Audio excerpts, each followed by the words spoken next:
let's talk about small hip packs. Bellroy's hip pack and sling lineup is massive, so in this video, I wanted to compare their 3 smallest ones, where they work the best, and which one was my favorite. I spent some time with a bunch of different brands around that 1 to 2 liter size, and Bellroy was next on my list to try. And they're incredible, if not a little pricey. I chose the 3 smallest ones, and I'll start with a few similarities between the 3. They all use magnetic fid locks, they all have water-resistant zippers, and they're padded, and they have key lanyards. The fid locks and padding especially are things you don't always see on budget packs. But here's a snapshot of the main differences and the categories I thought that each one worked best in.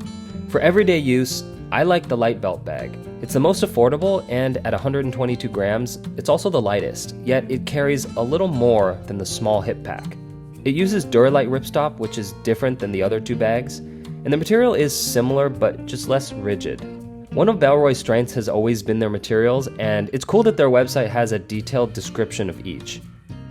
It uses a magnetic fid lock, which is growing on me, and I haven't always been a fan of these in the past, honestly. It's not as secure as a buckle because a twist can unlatch it, but it's quick to use, and as long as you're keeping tension on these hooks, it won't open when it's twisted. It never came apart on me, but I did have to make sure to keep the belt pretty tight. The strap extends to 42 inches, and I really appreciate that this band has rubber on the inside to keep it from sliding. It's annoying on other packs when this thing comes loose. So this is not only the lightest bag, but it's also the thinnest. It has 2 pockets, 1 main and 1 hidden on the back. The zippers are sealed, and there's these little tabs on the sides to grip to open the zipper, which is actually missing on the other more expensive bags. It's kind of weird. On the inside, there's a key leash, mesh pocket, and a place to put an air tag inside this tag. No other organization, but the back panel is padded, which gave me peace of mind for putting my phone in there.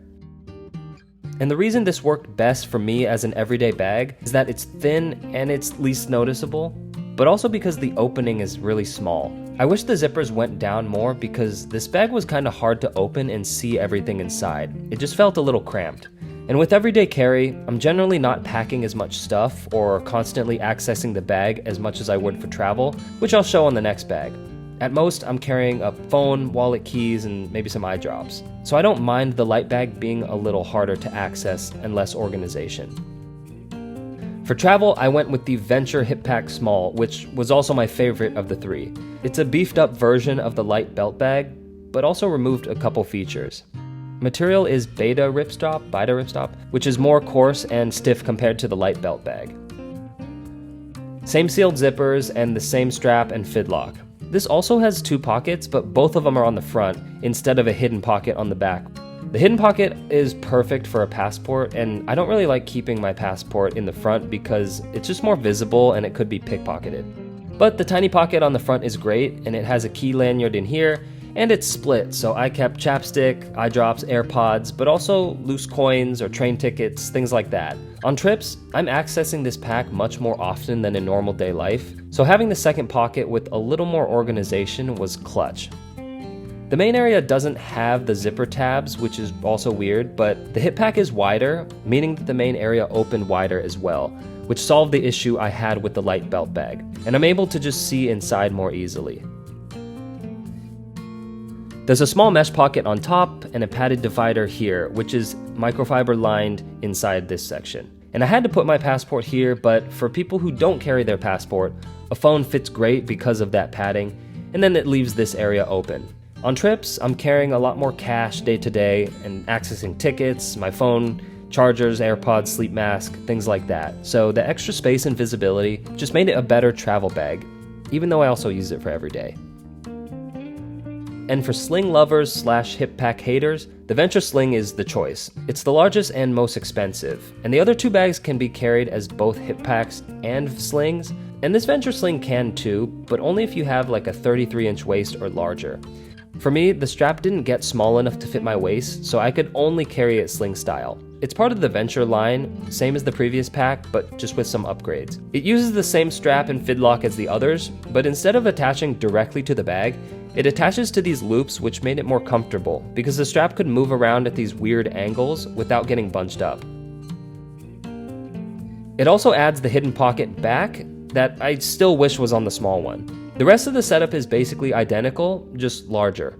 Split pockets on the front, but now each one is large enough to fit a fist. Still no zipper pull tabs, but there is dual zippers, which is essential for sling carry because usually the bag is tilted off either shoulder, so zippers on both sides makes it so you never have to open it from the bottom and risk your stuff falling out. The main area has the same setup as the other one, but larger, and for reference, a Nintendo Switch just barely fits in here. And I think this pack could be great for travel or every day if you're carrying a Kindle or large power banks, cosmetics, or even like wipes for kids. Just something more than a solo traveler's inventory of items. I don't really carry slings much, so I use this bag the least, but functionally, it has everything I wish the smaller one had, like the hidden pocket and the 2 zippers. Okay, so final thoughts. These packs are typical Bellroy, and that's a compliment. It's top-notch materials with a nice aesthetic and good function. And all 3 are similar and very solid, but if I can combine the elements of the 3, it would be the perfect bag. But I found these packs excel in 3 different areas based on my use, and my favorite one was the Venture Hip Pack Small. Of course, they can all be used for whatever. I mean, don't let me tell you what to do. Anyways, comment below if you want a response, let's talk, and subscribe for more everyday gear reviews.